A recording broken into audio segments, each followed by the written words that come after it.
नमस्कार, मी श्रेया आणि हा 2 टिअरचा एंगेजमेंट केक मी कसा बनवला आहे याचा डिटेल व्हिडिओ आपण बघतोय। सर्वात अगोदर आपण केकचे स्पॉन्ज बेक करून घेणार आहे। सो 1 किलोचा जो स्पॉन्ज आपण बेक करणार आहे त्याच्यासाठी मी 2 कप प्रीमिक्स घेतले। त्यात पायनॅपल इसेन्स, 1 चमचा तेल, मोठा जो आपला किटलीमध्ये चमचा असतो तो तेलाच्या, आणि आवश्यकतेनुसार पाणी घालून याचं स्मूथ असं बॅटर तयार करून घ्यायचे। महत्त्वाची गोष्ट म्हणजे एकाच डायरेक्शनला फिरवायचे। इकडे मी रेडीमेड प्रीमिक्स वापरले, इनहॅन्सचा आहे हे प्रीमिक्स। याचा केक खूप सुंदर होतो। सोबतच हा व्हिडिओ शेवटपर्यंत बघा, याच्यामध्ये सर्व रेसिपी तुम्हाला मी डिटेल दिलेली आहे, कुठलीच स्टेप स्किप नाही केलेली आहे। तर आता इकडे बघा, या पद्धतीचं आपल्याला टेक्स्चर पाहिजे आणि हे प्रीमिक्स आता मी छान एका तेल लावून ग्रीस केलेल्या आणि त्याच्यानंतर त्याला मैदा लावून व्यवस्थित डस्ट करून घेतलेल्या टीनमध्ये ओतून घेतले। याला छान असं टॅप करायचे आणि प्रीहीट केलेल्या कढईमध्ये आपल्याला 30 मिनिटासाठी बेक करायचे। कढई इकडे 10 मिनिटासाठी प्रीहीट करून घेतलेली आहे आणि इकडे सुरुवातीचे 7 ते 8 मिनिट हाय फ्लेम, त्यानंतरचे 10 ते 15 मिनिट लो फ्लेमवर आपल्याला केक बेक करायचा आहे। जवळजवळ 20 मिनिटं 25 मिनिटं बेक केल्यानंतर केक मी चेक केला आहे आणि आता केक बेक झालेला आहे। टूथपिक क्लीन येते आहे। सेम कढईमध्ये लगेचच मी दुसरा केक पण बेक करून घेते। आता इकडे कढईला जास्त वेळ प्रीहीट करायची गरज नाही आहे, कारण की कढई ऑलरेडी गरम आहे। आता वरचा केक जो असणार आहे तो अर्धा किलोचा, तर 1 cup premix, 7-8 drop pineapple essence, तेल आणि आवश्यकतेनुसार पाणी घालून एकसारखं त्याला एका डायरेक्शनमध्ये फिरवत छान असं स्मूथ कन्सिस्टन्सीचं बॅटर तयार करून घ्यायचे आणि तेल लावून ग्रीस केलेल्या 5 इंचच्या टीनमध्ये हे मी ओतून घेतले। 1 किलोचा बेस मी 7 इंचच्या टीनमध्ये घेतला आहे। लक्षात असू द्या, जेव्हा आपण तुम्हाला 2 किंवा 3 लेअरचे केक बनवायचे असतात ना, तेव्हा तुम्ही प्रत्येक जो टीन आहे त्याच्यामध्ये 2 इंचचा गॅप असायला पाहिजे। म्हणजे मोठा जर तुम्ही 8चा घेतला, 3 लेअरचा केक असेल फॉर एक्झाम्पल, तर 8, 6, 4 असे इंचांचे टीन वापरा तुम्ही। आता आपले केक छानपैकी बेक करून झालेत। आता मस्त आपण डबल टिअरचं केक बनवून घेऊयात। याच्यामध्ये मी आयसिंग कसं करायचं आहे याच्या सर्व टिप्स दिलेल्या आहेत, छान डिटेल व्हिडिओ आहे। सो तुम्ही व्हिडिओ शेवटपर्यंत नक्की बघा। आणि केक मी व्यवस्थित बेक करून घेतला आहे। छोटा जो स्पॉन्ज आहे आपला, हा आपल्याला बेक करायला जवळजवळ 20 मिनिट लागलेले आहेत, कारण की माझा जो टीन होता तो थोडासा जाड होता त्याच्यामुळे।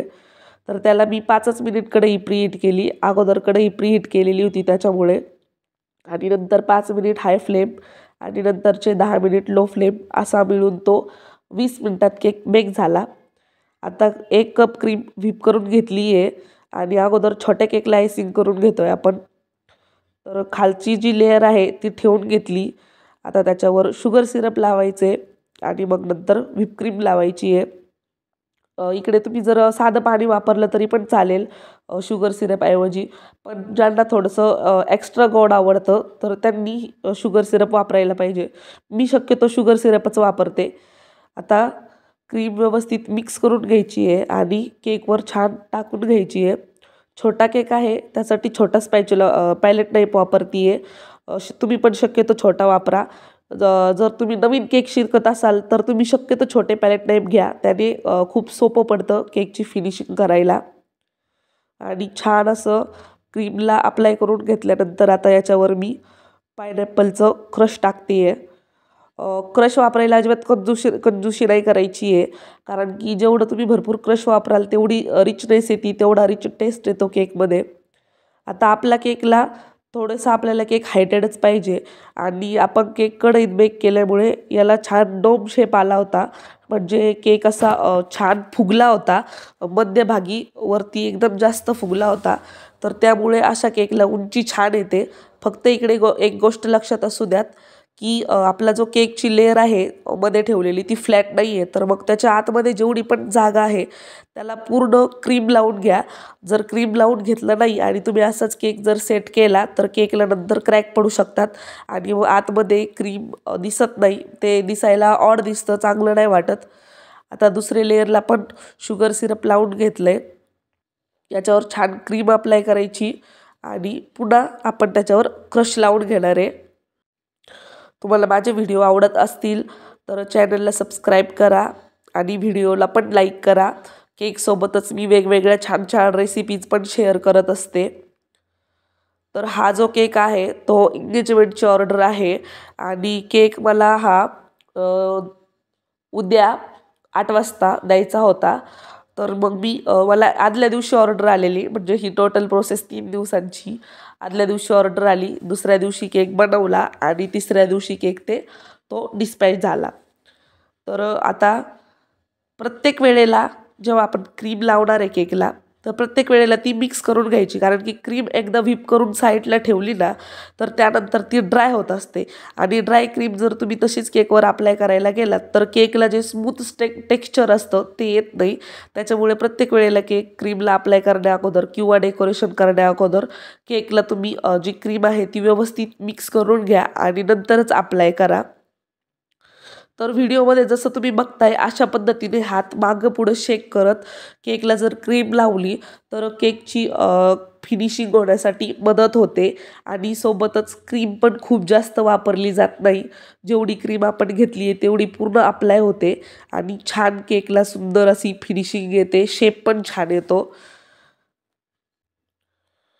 तर असे जे केक असतात यांना फिनिशिंग महत्त्वाची असते, कारण की आता हा एंगेजमेंट म्हणजे मोठ्या फंक्शनमध्ये जाणारा केक आहे आणि याला मी एकदमच क्रीम नाही लावून घेतली, 2 ते 3 वेळा थोडी थोडीशी क्रीमची लेअर देऊन घेतली, पुन्हा फिनिशिंग केली, पुन्हा क्रीम लावली, पुन्हा फिनिशिंग केली, असं 3 वेळा केलं आणि तेव्हा आपल्या केकचं क्रम कोटिंग पूर्ण झालं। तर व्हिडिओमध्ये तुम्ही बघू शकता वरच्या साईडने सुद्धा आपल्याला या केकला कुठंच क्रीमचं डेकोरेशन नाही आहे, त्यामुळे वरच्या साईडने पण छान असा फ्लॅट झाला पाहिजे केक। आता स्क्रॅपर वापरून थोडीशी छान फिनिशिंग करून घेऊ केकला आणि आपलं जे स्क्रॅपर असतं ते नेहमी स्लिपिंग पोझिशनमध्ये धरायचं।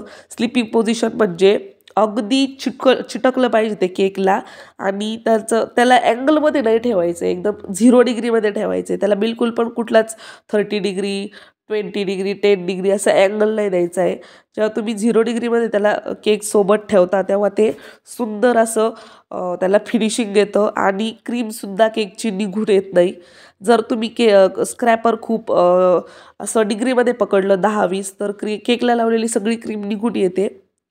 आणि आता ह्या केकचं जे क्रम कोटिंग आहे ते पूर्ण झालेलं आहे आणि हे बघताना तुम्हाला आश्चर्य वाटत असेल, पण मी शक्यतो केक हे डायरेक्ट टर्न टेबलवर बनवते आणि नंतरच उचलून ठेवते आणि हे करताना मला खूप आनंद होतो। मला प्रॅक्टिस झालेली आहे त्याची आणि मला खूप जास्त प्रमाणात सर्दी झाली आहे, त्यामुळे माझा आवाज बदललेला आहे।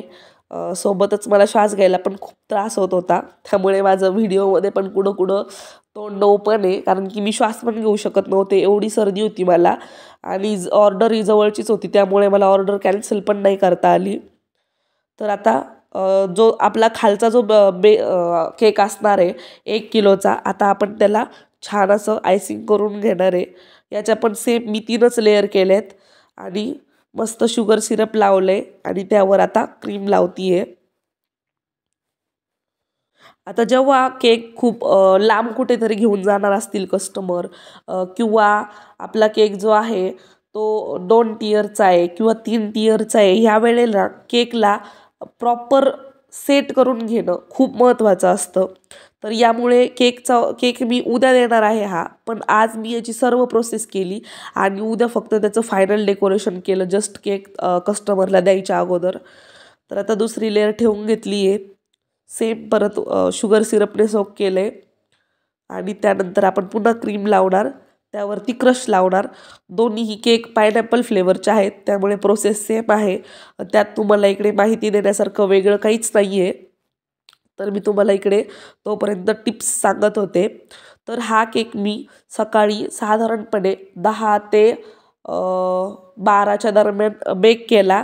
1 वाजेच्या दरम्यान केकचे स्पॉन्ज दोन्ही पण थंड झाले होते। 1 वाजता 1 ते 2 ह्या टायमिंगमध्ये केकला छान क्रम कोटिंग करून फ्रीजला ठेवलं आणि त्याचं बाकीचं जे आहे म्हणजे केकला डबल टियर बनवणं, हा जो 1 किलोचा केक आहे त्याच्यावर अर्धा किलोचं केक ठेवून घेणं आणि याला वरून एक क्रीमची लेअर देऊन फिनिशिंग करणं हे मी संध्याकाळी साधारणपणे 10 वाजता केलं.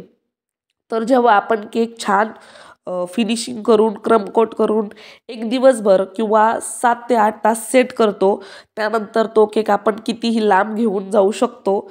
फक्त महत्त्वाचं आहे तो तुम्ही कोणत्या कंडिशनमध्ये घेऊन जाता हे खूप महत्त्वाचं आहे. व्यवस्थित अलगद जर पकडून नेला तर तुम्ही जवळपास 60-70 किलोमीटरसुद्धा हा केक नेऊ शकता. मी स्वतः माझा पर्सनल अनुभव आहे. मी स्वतः 60-60 किलोमीटरपर्यंत केक घेऊन गेलेली आहे. पण मला माहिती आहे त्याला किती व्यवस्थित न्यावं लागतं. तसं त्याप्रमाणे मी काळजी घेऊन जाते. फक्त केकला सेट होणं महत्त्वाचं आहे. आणि इकडं तुम्हाला टिप्स सांगता आणि तुमच्यासोबत गप्पा मारता आपल्या खालचा जो ठेवून घेणार आहे आपण केक त्याची फिनिशिंग आपली होत आली आहे जवळपास. आता याला पण उचलून आपण बोर्डवर ठेवणार आहे. तर हा केक मोठा आहे सो याला 2 स्पॅच्युले वापरायचे उचलायला. हा एक स्पॅच्युलाने पॅलेट नाईफने उचलून घ्यायचा प्रयत्न करायचा नाही, कारण की वजन जास्त आहे, बॅलन्स झाला नाही तर केक पडू शकतो. आणि अशा पद्धतीने छान सेंटरला ठेवून घ्यायचा आहे केक. केक ठेवून घ्यायच्या अगोदर खाली क्रीम लावणं महत्त्वाचं आहे. जेव्हा केक आपला लांब जाणार असतो कुठेतरी तेव्हा केक बोर्डला खाली भरपूर क्रीम लावायची, जेणेकरून केक छान बोर्डला घट्ट चिटकला जातो, निघत नाही किंवा सरकत नाही. आता याला पुन्हा एकदा थोडीशी क्रीम लावून पुन्हा एकदा थोडंसं फिनिशिंग करून घ्यायचं आहे आणि मग नंतर याला पुन्हा फ्रीजमध्ये सेट करायला ठेवायचं आहे. तर आत्ता तुम्हाला जसं सांगितलं 0 डिग्रीमध्ये पकडायचं आहे स्क्रॅपर आणि त्यानंतर वरती जी ॲडिशनल क्रीम आहे ती सगळी काढून घ्यायची आहे आणि फिनिशिंग करून घ्यायची आहे. डिझायनर केकला, वेडिंग केकला आणि एंगेजमेंट केकला फिनिशिंग सुव्यवस्थित असणं खूप महत्त्वाचं आहे. कारण की असे केक मोठ्या फंक्शनला जातात आणि जर अशा केकला फिनिशिंग नसेल तर मग तिकडे तुमच्या केकचं इम्प्रेशन डाऊन होतं आणि पुढे भविष्यात ऑर्डर मिळण्याचे चान्सेस कमी असतात. त्याच्यामुळे असे केक खूपच काय म्हणू शकतो आपण निगुतीने करायचे असतात. तर इकडे बोलता दुसरा पण केक झालेला आहे तयार आणि याला मी आता फ्रीजरला सेट करून घेणार आहे 8 तास, जसं की मी तुम्हाला सांगितलं होतं. आणि आता संध्याकाळचे 10 वाजलेत आणि इकडे मी केकचा आता जो आपल्याला फायनल टच द्यायचा आहे तो देणार आहे.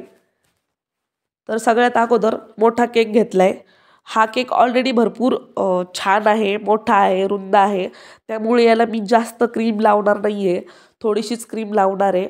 सोबतच जेव्हा खालच्या केकला तुम्ही खूप जास्त क्रीम वापरता तर तेव्हा वरती तुम्ही जे दुसरा केक ठेवणार आहे त्याचं वजन खालच्या केकवर पडतं आणि तो केक आहे ना थोडासा त्याचा शेप बिघडण्याची शक्यता असते. त्यामुळे इकडे मी याला थोडीशीच क्रीम वापरणार आहे. 2 वेळा करून थोडी करून क्रीमची छान एक लेअर देऊन घेतल्यानंतर स्क्रॅपरने फिनिशिंग करणार आहे केकची आपण. फक्त गप्पांकडं नाही तर व्हिडिओमध्ये मी काय दाखवते याच्याकडं पण लक्ष असू द्यात. आणि अशा पद्धतीने याची पण फिनिशिंग मी छोट्यावाल्या पॅलेट नाईफनेच केलेली आहे. आता स्क्रॅपरने एक हात पूर्ण फिनिशिंगचा आणि त्यानंतर वरती जी आपली स्क्रॅपरने फिनिशिंग केल्यामुळं वरती जी क्रीम आहे ती पण काढून घ्यायची आहे. आता हे लायनिंगवालं स्क्रॅपर वापरलं आहे. आता कस्टमरला मी जो फोटो दाखवला होता त्याच्यातल्या केकला लायनिंग होती म्हणून मी ह्या दोन्ही पण केकला लायनिंग करून घेणार. वरची ॲडिशनल क्रीम अशा पद्धतीने काढायची आहे. आपला जो पॅलेट नाईफ आहे ना तो असा 90 डिग्रीमध्ये पकडायचा आणि अलगद पुढे सरकवायचा. ती वरची एक्स्ट्राची क्रीम आहे ना ती लगेच निघते. आता मी व्हिडिओ जास्त लांब होऊ नये म्हणून छोटा जो वाला केक होता आपला त्याची पूर्ण काही प्रोसेस दाखवली नाही तुम्हाला. इकडे मोठा केक तयार झाला आहे, तो पूर्ण फ्रीजला ठेवला आहे आणि इकडं छोटा केक घेतला आहे, याला पण क्रीमची एक लेअर देऊन घेतली आहे आणि आता याला स्क्रॅपरने फिनिशिंग करते आहे. खूपच जास्त डिटेलमध्ये दाखवायचं म्हटल्यानंतर खूप जास्त मोठा व्हिडिओ होतो, तरी पण किती पण मी सर्व पॉईंट्स दाखवायचा प्रयत्न केला आहे तरी देखील व्हिडिओ थोडा मोठाच झालेला आहे. आणि मग मोठा व्हिडिओ म्हटल्यानंतर व्ह्यूअर्सला बघण्याचा कंटाळा येतो. तर याला पण फिनिशिंग करून घेतल्यानंतर आता मी स्क्रॅपरनी लायनिंग मारून घेतलेली आहे. इकडे अजून एक तुम्हाला टिप सांगते, जर तुम्हाला केकमध्ये खूप जास्त लाईन पाहिजे असेल, लाईनिंग म्हणजे खूप तुम्हाला डीप लाईनिंग घ्यायची असेल, तर केकला वरतून क्रीम जास्त वापरा, जेणेकरून केकचा आतला स्पॉन्ज जो आहे तो उघडा पडणार नाही आणि दिसणार नाही. आता केक दोन्ही पण तयार करून झालेत, 15-20 मिनटं फ्रीजला पुन्हा एकदा सेट करून झालेत. आणि आता जो आपला वरचा अर्धा किलोचा केक आहे तो ठेवून घेते आहे मी. खूप अलगद आणि खूप हळूच आणि खूपच प्रेमाने ही आपल्याला प्रोसेस करावी लागते. मला प्रॅक्टिस आहे म्हणून मला याचं फार काही विशेष वाटत नाही. मी अगदी सहजपणे करू शकते, पण तरी देखील रिस्क खूप असते, कारण की इकडे जर हात थोडा जरी खालीवर झाला आणि केक जर पडला तर आपली सगळी मेहनत पाण्यात जाऊ शकते. आणि केक ठेवताना बघा थोडासा धक्का लागला आहे माझ्याकडून केकला, आणि आता मी तिथं त्याला व्यवस्थित असा कवर करून घेणार आहे. आता इकडे केकला जास्त छेडछाड नाही करता येत, कारण की थोडासा टच जरी झाला तरी केकची फिनिशिंग लगेच खराब होते. तर अगदी अलगदपणे थोडीशी क्रीम लावून मी याला पुन्हा व्यवस्थित करून घेतलेला आहे. तुम्ही व्हिडिओमध्ये बघा, खूप हळुवारपणे करावं लागतं. अजिबात केकला दुसऱ्या कुठल्याच पार्टला केकच्या धक्का नाही लागला पाहिजे. आता लाईनिंग पण मारून घेतली आहे मी त्याला. आता केकचा कलर व्हाईट झालेला आहे आणि लाईटिंग पण खूप जास्त आहे, त्याच्यामुळे हे दिसायला थोडंसं लाईट कमी जास्त झाल्यानंतर खूपच असं व्हाईट व्हाईट वाटतंय. पण तरी पण मी तुम्हाला व्यवस्थित दाखवण्याचा प्रयत्न केला आहे. आता हे अशा प्रकारचं रिबन भेटतं केकच्या डेकोरेशनच्या मटेरियलच्या दुकानात. तर हे आता आपण केकवरती छान असं लावून घेणार आहे. ह्या रिबनला कट वगैरे करायची गरज नाही पडत, घ्यायची आहे आणि जेव्हा आपण केकची आयसिंग केलेली असते त्यानंतर लगेचच एक 5 मिनिटांमध्येच चिटकून घ्यायची आहे. जास्त केक सेट झाला तरी केकला चिटकली जात नाही आणि अगदी अलगदपणे चिटकवायची आहे हळूहळू, आणि नंतर एंडिंग पॉईंटला कट करायची आहे आणि शेवटचा जो त्याचा टोक आहे तो व्यवस्थित चिटकून घ्यायचा आहे केकच्या क्रीमला. याला चिटकवायचं आहे म्हणजे याला काही स्पेशली लावावं लागत नाही, क्रीम ओली असते आणि क्रीम याला लगेच ॲडजस्ट करून घेते. तर इकडे केकवरती आता मी छान असे शुगर बॉल्स लावलेले आहेत गोल्डन कलरचे. तर हे काही स्पेशली दाखवण्यासारखी प्रोसेस नव्हती, त्यामुळे मी इकडे तुमचा जास्त वेळ न घेता अगदी थोडक्यात तुम्हाला दाखवलं आहे की मी हे कसे लावलेत. खूप छोटे होते आणि अशा वेळेस जर तुम्ही हाताने लावायला गेलात शुगर बॉल्स तर हात टच होतो आणि फिनिशिंग बिघडते. त्यामुळे अशा प्रकारचा चिमटा भेटतो, आत्ता तुम्ही मागे बघितला, तो वापरायचा. आता इकडे फायनली दुसऱ्या दिवशी सकाळी आता मी केकला जस्ट मला कस्टमरला द्यायच्या अगोदर याला फुलं लावून घेतलेत. तर कस्टमरला इकडे क्रीमची कुठलीच डिझाईन नको होती, त्यामुळे मग मी हे फुलं आणलेत बाजारातून. खरं तर याच्यावर पिंक कलरचे रोजेस आणि जिप्सीचं डेकोरेशन होतं, पण माझं केकचं बजेट एवढं नव्हतं, कस्टमरचं बजेट एवढं नव्हतं, त्यामुळे मग मी इकडे ऑस्टर आणि रोजेसचे फुलं लावून केकला फायनल लुक दिलेला आहे. तर गुलाबाच्या फुलांना नाही पण ऑस्टरच्या फुलांना छान सेट करून घेण्यासाठी केकवर मी बॅक साईडला टूथपिक लावल्या होत्या आणि सोबतच इकडे थोडेसे आणखी निशिगंध किंवा आपण त्याला गुलछडी म्हणतो याचे पण फुलं लावलेत, 2-2 तिन्ही पण बंचेसच्या जवळ. तर तुम्हाला हा केक कसा वाटला मला कमेंट करून नक्की कळवा आणि व्हिडिओ शेवटपर्यंत बघितल्याबद्दल खूप खूप खूप धन्यवाद. तर अशा पद्धतीने केक तयार झाला आणि कस्टमरला हा केक खूप जास्त आवडला होता आणि बजेटमध्ये सुद्धा होता. तर तुम्हाला काय वाटतं हा केक कसा झाला आहे? आता सांगितल्याप्रमाणे कमेंट करा. आणि फायनली मी त्याच्यावर हे असं एक टॉपर लावलेलं आहे कपलचं. तर इकडे त्यांना एंगेजमेंटचं टॉपर पाहिजे होतं, पण ते काही मला भेटलं नाही, त्याच्यामुळे माझ्याकडे हे टॉपर शिल्लक होतं, मी हे लावून दिलं आणि फायनली आपला केक तयार झालेला आहे. किती गोड दिसतोय. मला तर हा केक बनवायला पण खूप मजा आली आणि खूप आवडला.